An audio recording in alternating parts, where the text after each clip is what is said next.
পর্তুগালের স্টুডেন্ট ভিসার রেশিও কেমন, এই প্রশ্নটা প্রতিনিয়তই শুনতে হয়, কিন্তু মানুষ জানতে চায় না আসলে পর্তুগালের ভিসা রিজেক্ট হয় কেন।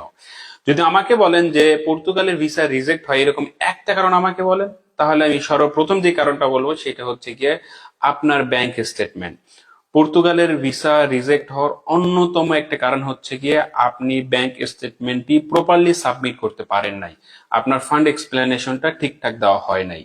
তো এই একটা কারণে সব থেকে বেশি ভিসা রিজেক্ট হয়। এর কারণ হচ্ছে গিয়ে আপনি যখন পর্তুগালের কোন একটা ইউনিভার্সিটিতে ভর্তি হবেন বা চান্স পাবেন, তখন অলরেডি আপনি কিছু টাকা দিয়ে ওখান থেকে অ্যাডমিশন লেটারটা নিয়ে আসতেছেন। তো আপনার পর্তুগালে কিন্তু আর কোনো ডকুমেন্ট দরকার হয় না। ইউনিভার্সিটি থেকে আপনার অ্যাডমিশন লেটার আপনি পেয়ে গেছেন, আপনার ভিএফএস এর অ্যাপয়েন্টমেন্ট আপনি পেয়ে গেছেন, আপনার অন্য অন্য সকল ডকুমেন্ট গুলো অলরেডি হয়ে গেছে, কিন্তু একটা ডকুমেন্ট আছে যেটা শুধু আপনাকে রিপ্রেজেন্ট করে, যেটা শুধু আপনার আপনার ব্যক্তিগত, সেটা হচ্ছে আপনার ব্যাংক স্টেটমেন্ট। যদি আপনি সেলফ ফান্ডিং এ আসেন, আপনার একমাত্র গুরুত্বপূর্ণ ডকুমেন্ট হচ্ছে ব্যাংক স্টেটমেন্ট, যেটা আপনি প্রপারলি দেখাইতে না পারলে আপনার ভিসা রিজেক্ট হওয়ার সম্ভাবনা 99%।